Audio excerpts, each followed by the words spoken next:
Hello everyone, welcome to LAS. हमारे आज के वीडियो का टॉपिक है 16 महाजनपद। हम अगर इस मैप को ध्यान से देखें तो हम देखते हैं कि यहाँ कुछ ऐसे जनपद हैं जैसे कुरु, पांचाल, कौशल, मध्य, ये जिनका उल्लेख उत्तर वैदिक काल में और महाभारत काल में भी मिलता है। लेकिन साहित्यिक ग्रंथों की बात करें तो 16 महाजनपदों का उल्लेख मिलता है बौद्ध धर्म के अंगुत्तर निकाय और बौद्ध धर्म के भगवती सूत्र में। अंगुत्तर निकाय के हिसाब से गौतम बुद्ध के जन्म से पहले संपूर्ण उत्तरी भारत में 16 महाजनपद बट चुके थे, यानी कि ये 16 महाजनपदों में बटा हुआ था। लेकिन 16 महाजनपदों का जन्म कैसे हुआ, ये कैसे अस्तित्व में आए, ये भी बहुत महत्वपूर्ण है। उत्तर वैदिक काल की हम बात करें और ऋग वैदिक काल की बात करें तो हमने देखा कि ऋग वैदिक काल में कबायलाई समूह थे, संगठन थे, जो उत्तर वैदिक काल आते आते छोटे छोटे राज्यों में बट गए और यही राज्य बड़े होके समृद्ध होके 600 बीसी तक महाजनपदों का रूप ले लिया। इन्होंने ये इतने विशाल और समृद्ध हो गए, साथ ही इन्होंने अपनी शक्तियाँ इतनी मजबूत कर ली कि ये अपने आप को महाजनपद के रूप में स्थापित कर पाए। ये 16 महाजनपद कौन थे? अगर साहित्यिक स्रोतों की बात करें तो साहित्यिक स्रोत जिन 16 महाजनपदों का उल्लेख करते हैं वो हैं अंग, मगध, काशी, वत्स, कौशल, सुरसेन, पांचाल, कुरु, मत्स्य, चेद, अवंती, गांधार, कंबोज, अश्मक, वज्ज और मल्ल। इन महाजनपदों की वर्तमान समय में भी स्थितियों का पता लगाया जा चुका है। वर्तमान समय में इनकी जो लोकेशन है वो यहाँ पे दी हुई है, आप देख सकते हैं। आगे अभी हम इनके बारे में जानेंगे। इन महाजनपदों के बारे में विस्तृत जानकारी क्या हो सकती है, जैसे कि इन महाजनपदों के आपस में कैसे संबंध थे, एक जनपद का दूसरे जनपद के साथ किस तरीके का संबंध था, शत्रुता थी, मित्रता थी, वैवाहिक संबंध थे, कैसे थे। चलिए उनके बारे में देखते हैं। सबसे पहले हम देखेंगे अंग महाजनपद के बारे में। पाली साहित्य में इस महाजनपद का उल्लेख मिलता है। इस महाजनपद की राजधानी है चंपा। अंग का नाम भी उत्तर वैदिक काल में आया हुआ है। अगर आप महाभारत काल को देखें तो महाभारत काल में भी अंग देश का नाम है। वर्तमान समय में अंग की पहचान हुई है भागलपुर से और मुंगेर के आसपास के क्षेत्र से। अंग और मगध के बीच के जो संबंध थे वो कभी भी मैत्रीपूर्ण नहीं थे। गौतम बुद्ध के समय में मगध जो है वो अंग का भाग बन गया था, लेकिन बिंबिसार ने न सिर्फ मगध को मजबूत किया बल्कि अंग को जीत के अपने अधिकार क्षेत्र में ले लिया और धीरे धीरे अंग महाजनपद का पतन हो गया। चलिए आगे बढ़ते हैं। मगध महाजनपद की बात करें तो हम एक चीज़ बहुत हमने ध्यान दी होगी कि जब हम एंशियंट हिस्ट्री की बात करते हैं और उत्तर वैदिक काल साथ ही महावीर स्वामी और बुद्ध का काल ख़त्म होता है तो एंशियंट हिस्ट्री करीब करीब पूरी तरीके से मगध पे ही फोकस हो जाती है। यूँ भी कह सकते हैं कि हमारे यहाँ एंशियंट हिस्ट्री मतलब मगध। हमने मगधेतर जनपदों की तो कहीं बात ही नहीं की है, या यूँ कहिए कि इतिहास की किताबों में इनके बारे में बहुत ज़्यादा उल्लेख ही नहीं है। अब मगध क्या है, मगध के बारे में तो अगर हम मगध की बात करें तो पाली साहित्य मगध के नागरिकों के बारे में, इनकी व्यवस्था, राजधानी, इनकी बात करता है। गिरिव्रज जिसे राजगृह भी कहते हैं, इसे मगध की राजधानी यहाँ पे थी। कालांतर में उदयन ने मगध की राजधानी को गिरिव्रज से हटा के पाटलिपुत्र में स्थानांतरित कर दिया था। वर्तमान समय का पटना और गया प्राचीन मगध में सम्मिलित था। चलिए आगे बढ़ते हैं। अगला महाजनपद, हमारा अगला महाजनपद है काशी महाजनपद। काशी की राजधानी थी वाराणसी और इस महाजनपद का प्रतिद्वंदी महाजनपद था कोशल। कोशल नरेश और काशी नरेश के बीच में समय समय पे युद्ध होते रहते थे, जिनमें कभी कौशल नरेश की जीत होती थी, कभी काशी नरेश की। गौतम बुद्ध के काल तक काशी का राजनीतिक पतन होने लगा था और कुछ समय तक ये कौशल का हिस्सा भी रहा। बाद में काशी के लिए कौशल और मगध के बीच में संघर्ष होना शुरू हो गया और अंततः क्या हुआ कि अजातशत्रु ने इसे जीत लिया और मगध में शामिल कर लिया। चलिए आगे बढ़ते हैं। अगला महाजनपद है वत्स। वत्स महाजनपद। इस महाजनपद की पहचान वर्तमान के इलाहाबाद यानी प्रयागराज और इसके आसपास के क्षेत्र से की जाती है। वत्स की राजधानी थी कौशंबी। बुद्ध के समकालीन उदयन, जिनका उल्लेख संस्कृत साहित्यों में मिलता है, ये वत्स महाजनपद से संबंध रखते थे। साथ ही उदयन का अवंती के राजा प्रद्योत के साथ शत्रुता भी थी। इसके कई मनोरंजक कथानक भी आपको मिल जाएंगे जब आप इतिहास का मगधेतर महाजनपदों में इतिहास के बारे में आप जानने की कोशिश करेंगे तो आपको अवंती के राजा प्रद्योत और वत्स के राजा उदयन से रिलेट करती हुई बहुत सारी इन्फॉर्मेशन मिलेगी। इसके साथ ही स्वप्न वासव दत्तम जो महाकवि भास की लिखी हुई पुस्तक है, इसमें उदयन और वासव दत्ता के प्रणय प्रसंग यानी कि इनके प्रेम प्रसंगों का उल्लेख है। इसमें भी आपको इससे जुड़े बहुत सारी कथानक और चीज़ें मिल जाएंगी। हिस्ट्री से रिलेट करता हुआ बहुत कुछ मिल जाएगा। चलिए आगे बढ़ते हैं। कौशल महाजनपद। अंगुत्तर निकाय कुछ और जनपदों का उल्लेख करता है और उन्हीं में से एक है कौशल। कौशल का जियोग्राफी अगर देखें, अगर कौशल की हम सीमाएं देखें, देखिए यहाँ पे है ये कौशल का मैप दिया हुआ है। तो कौशल में क्या था, इसके पूर्व में सदानीरा यानी कि गंडक बहती थी, पश्चिम में पांचाल राज, इसके उत्तर में नेपाल की तलहटी का क्षेत्र और दक्षिण में सर्पिका यानी कि सई नदी, इनसे घिरा हुआ ये क्षेत्र कौशल महाजनपद के अंतर्गत आता था। कौशल महाजनपद को सरयू नदी दो हिस्सों में बांटती थी, उत्तरी कौशल और दक्षिणी कौशल, जिनकी राजधानियां भी अलग अलग थीं। उत्तरी कौशल की राजधानी श्रावस्ती और दक्षिणी कौशल की राजधानी कुशावती थी। कौशल का महत्वपूर्ण शासक था प्रसेनजीत। काशी के में विजय के बाद कौशल इतना ज़्यादा शक्तिशाली हो गया कि ये राज शाक्यों को भी आतंकित करने लगा था। लेकिन भविष्य में क्या हुआ कि इसने कौशल के राजा यानी कि प्रसेनजीत ने अजातशत्रु के साथ दूरी बनाने का निश्चय किया। इसका कारण ये नहीं कह सकते हैं कि प्रसेनजीत शक्तियों में अजातशत्रु से कम था या मगध और या अजातशत्रु ज़्यादा मजबूत थे। इसके अलग अलग कई कारण हो सकते हैं। इसके लिए मगधेतर इतिहास का विस्तार में अध्ययन बहुत ज़रूरी है। हमारा अगला महाजनपद है सूरसेन। सूरसेन इस महाजनपद की राजधानी थी मथुरा। यहाँ का शासक अवंती पुत्र महात्मा बुद्ध का अनुयायी था और इसने अपने राज्य में बौद्ध धर्म का प्रचार प्रसार करवाया। अवंती पुत्र नाम से ही ऐसा प्रतीत होता है कि सूरसेन महाजनपद और अवंती राज्यों के बीच संभवतः वैवाहिक संबंध रहे होंगे, जिससे अवंती की कन्या का विवाह सूरसेन में हुआ होगा और उनकी संतान का नाम अवंतीपुत्र रहा होगा। चलिए आगे बढ़ते हैं। पांचाल महाजनपद।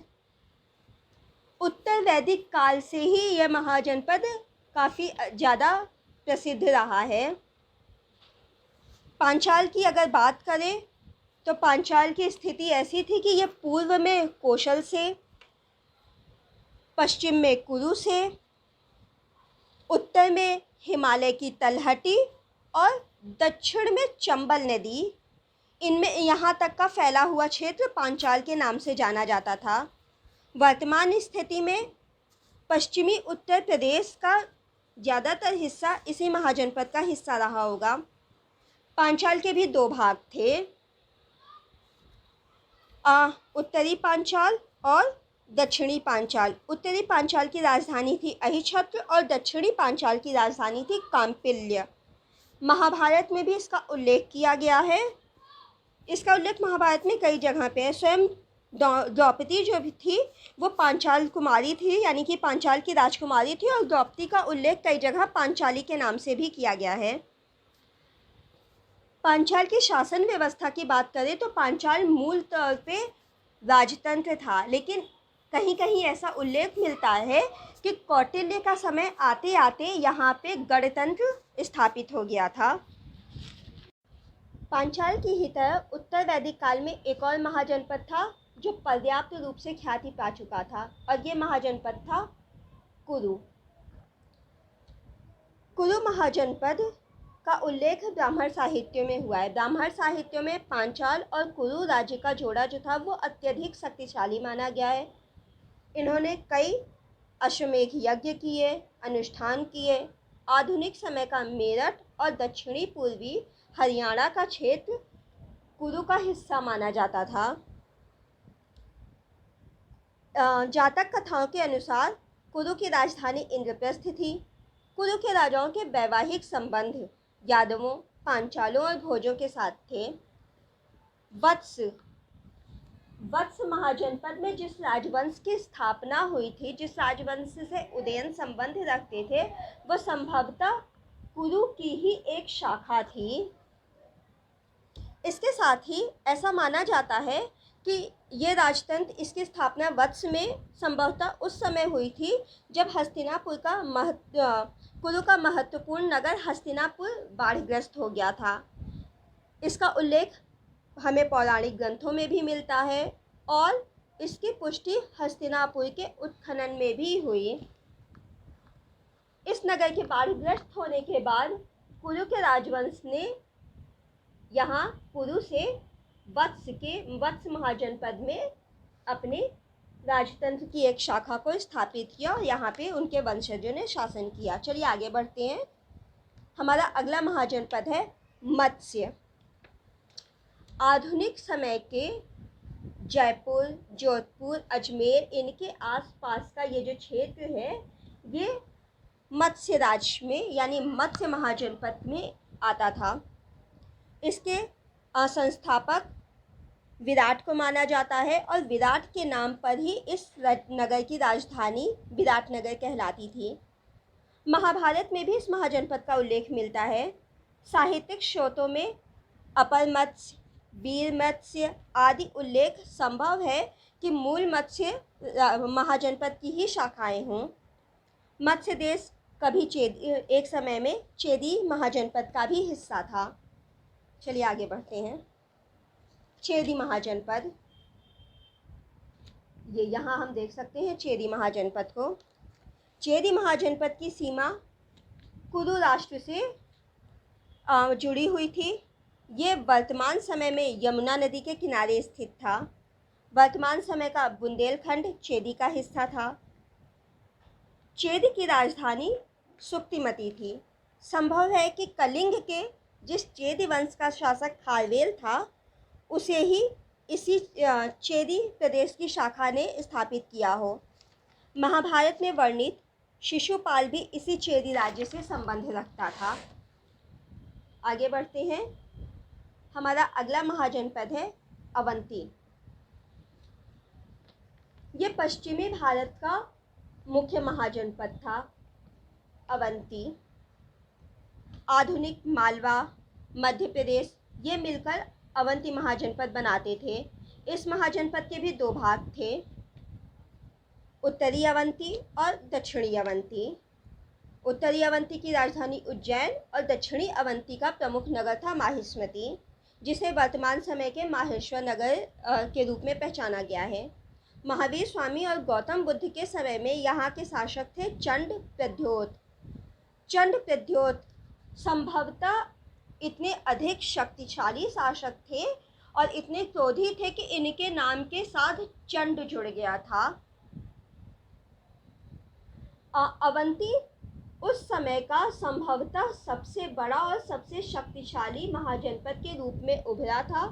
हम जब ऐतिहासिक ग्रंथों को देखेंगे तो अवंती के संबंध वत्स के साथ इनकी शत्रुता का वर्णन मिलेगा, जिसका वर्णन आपको मिलेगा जब आप उदयन और वासवदत्ता के बारे में पढ़ेंगे। वासवदत्ता जो कि अवंती राज चंद्रप्रद्योत की बेटी थी, इसका विवाह वत्सराज उदयन के साथ हुआ था। इसके साथ ही इनके जो है मगध के साथ भी संबंधों का वर्णन मिलेगा आपको, अगर आप ऐतिहासिक तौर पे बाकी के ऐतिहासिक ग्रंथों की तरफ एक नज़र डालने की कोशिश करेंगे। तो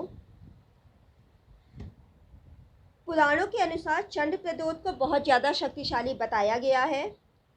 ऐसा कहा जाता है कि अवंती का शासक जो था वत्स, कौशल और मगध के साथ इनके कई युद्ध हुए थे। जैसा कि अभी आपको बताया कि इनके जो है वत्स और मगध के साथ आपको वर्णन मिल जाएगा अलग अलग जगहों पे, लेकिन इसके लिए हमें मगधेतर साहित्य को देखना होगा।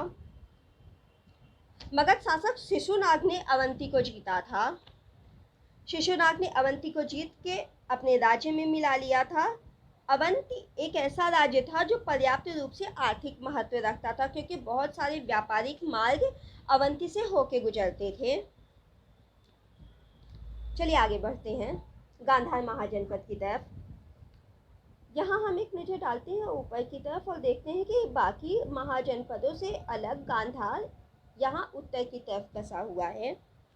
और प्राचीन भारत का ये उत्तरी भाग जो है, ये जहाँ पे ये दो महाजनपद हैं, इसे उत्तरापथ के नाम से जाना गया है। अब गांधार की बात करें तो इसी उत्तरापथ में एक हिस्से में, जो वर्तमान समय का पेशावर और रावलपिंडी का क्षेत्र माना जाता है, यहाँ पे स्थित था गांधार महाजनपद। इस महाजनपद की राजधानी थी तक्षशिला, जो विद्या और व्यापार का केंद्र मानी जाती थी। 6ठी शताब्दी ईसा पूर्व में इस महाजनपद के शासक थे पुष्कर सरीन। इन्होंने अवंती के शासक चंद्रप्रद्योत से युद्ध किया था और उन्हें हराया था। महाभारत काल की बात करें तो महाभारत काल में वर्णन मिला है हमें गांधारिक और शकुनी का। ये गांधारी और शकुनी भी इसी गांधार महाजनपद से संबंध रखते थे। कंबोज, ये क्षेत्र जिसे हम उत्तरापथ के नाम से जानते हैं, इस उत्तरापथ में जो दूसरा महाजनपद था वो था कंबोज। कंबोज महाजनपद की पहचान आधुनिक राजौरी और हजारा जिले के क्षेत्र तक ही सीमित थी। इसकी राजधानी वर्तमान कश्मीर का राजपुरा क्षेत्र में थी। कंबोज में पहले राजतंत्र था, लेकिन कौटिल्य का समय आते आते ये संघ राज्य क्षेत्र बन गया और यहाँ पे भी गणतंत्र स्थापित हो गया। आगे बढ़ते हैं। वज्जी संघ। वज्जी संघ की बात करें तो मगध के उत्तर में स्थित था। ये देखिए आप, ये मगध है, ये मगध के उत्तर में स्थित है वज्जी संघ। वज्जी संघ आठ कुलों के संयोग से बना था, जिनमें 3 कुल प्रमुख थे। वो थे विदेह, वज्जी और लिच्छवी। वज्जी संघ में विदेह कुल की राजधानी थी विशाली। इस संघ में सबसे अधिक उल्लेखनीय जो था संघ, वो था लिच्छवी का। लिच्छवियों के निमंत्रण पे महात्मा बुद्ध ने वज्जी में ये गए थे। इनके महात्मा बुद्ध के अनुसार लिच्छवी का आंतरिक संगठन अच्छा था, इस कारण ये गढ़ जो था ये अजेय था।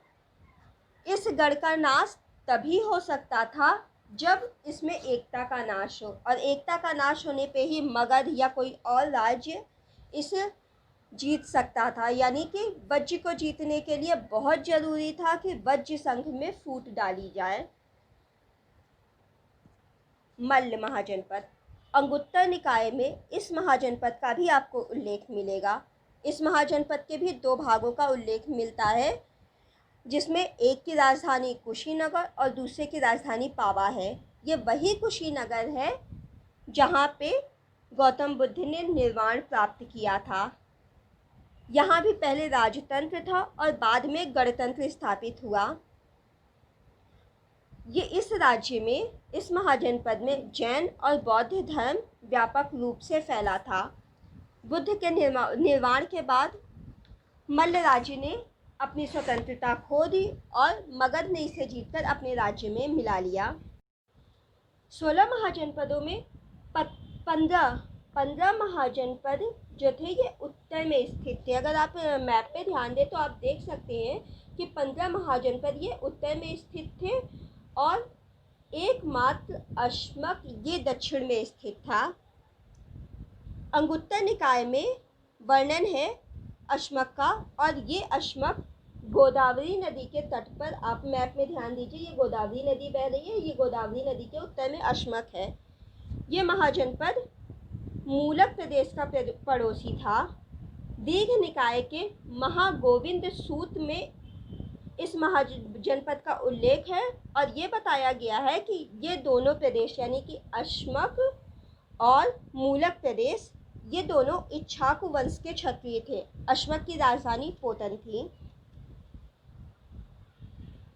इसके साथ ही शासन व्यवस्था बहुत इम्पॉर्टेंट चीज़ है। जब हम किसी भी राज्य के बारे में जानते हैं, पढ़ते हैं, समझते हैं, तो हमें ये जानना ज़रूरी होता है कि उन राज्यों में शासन व्यवस्था, शासन प्रणाली कैसी थी। तो ऐतरेय ब्राह्मण इसके बारे में बताता है। ऐतरेय ब्राह्मण ये कहता है कि इन सभी महाजनपदों में शासन प्रणाली एक सी नहीं थी। कहीं पे राजतंत्र था और कहीं पे गणतंत्र था। अगर आप ऐसे ध्यान दीजिए या हम नॉर्मली जो बुक्स वगैरह पढ़ते हैं उनमें क्लियर दिया हुआ होता है कि वज्र और मल्ल में गणतंत्र था और बाकियों में राजतंत्र था।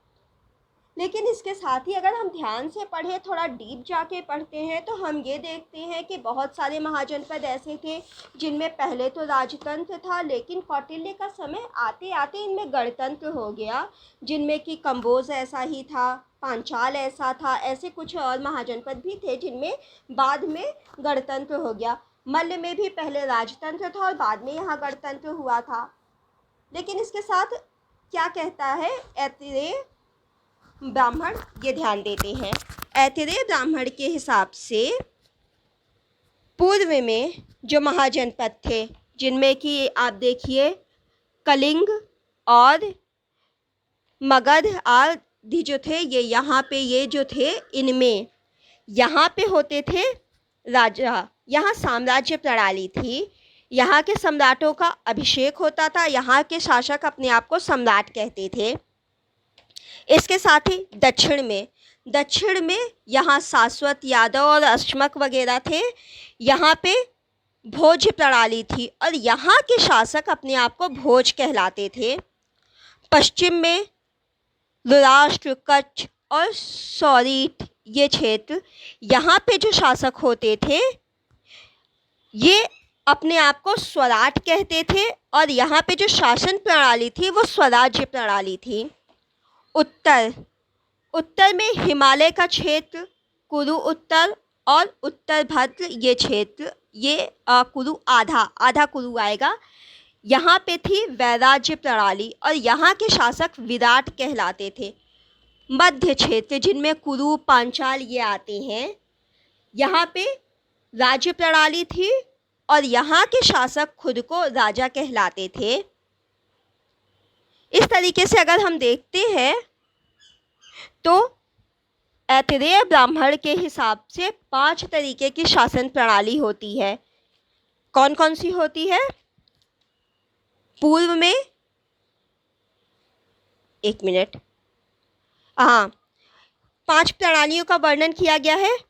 पूर्व में यहाँ पे साम्राज्य प्रणाली, पश्चिम में स्वराज्य प्रणाली, साम्राज्य प्रणाली में हमारे सम्राट होते थे, स्वराज्य प्रणाली में स्वराट होते थे। उत्तर में वैराज्य प्रणाली जहाँ के शासक विराज कहलाते थे। दक्षिण में होती थी भोज प्रणाली, इनके शासक भोज कहलाते थे। और मध्य क्षेत्र में यहाँ पे होती थी राज्य प्रणाली और यहाँ के शासक खुद को राजा कहलाना पसंद करते थे। भोज संभवतः ये वो राजा होते थे जो इनका वंश क्रमानुगत नहीं होते थे। भोज कुछ समय के लिए राजा नियुक्त होते थे और उस निश्चित समय के बाद पद इनका खत्म हो जाता था। संभव है कि वंशली आपके यादव, कृष्ण ये उसी प्रणाली से संबंध रखते थे जो भोज प्रणाली कहलाई है। चलिए आगे बढ़ते हैं हम। हमारा नेक्स्ट सेक्शन है क्विज सेक्शन। वीडियो का क्वेश्चन था, with which of the following is the classic Jeevika Chintamani in Tamil associated. Options थे ए जैनिज्म, बी बुद्धिज्म, सी हिंदुइज्म, डी क्रिश्चियनिटी। और इसका सही जवाब है ए जैनिज्म। हमारा आज का क्वेश्चन है, who among the following was the founder of Magadh. निम्न में से कौन मगध के संस्थापक थे। ऑप्शंस हैं A Haryanks and Brihadrath, B Ajatashatru and Jarasandh, C Udayan and Ajatashatru और डी जरासंध एंड बृहद्रथ। जो आंसर के लिए आप हमारा नेक्स्ट वीडियो ज़रूर देखिएगा। हमारे नेक्स्ट वीडियो का टॉपिक होगा राइज ऑफ मगध। आप हमारी वेबसाइट पे भी विज़िट कर सकते हैं। हमारी वेबसाइट का एड्रेस यहाँ वीडियो में नीचे दिया हुआ है, आप देख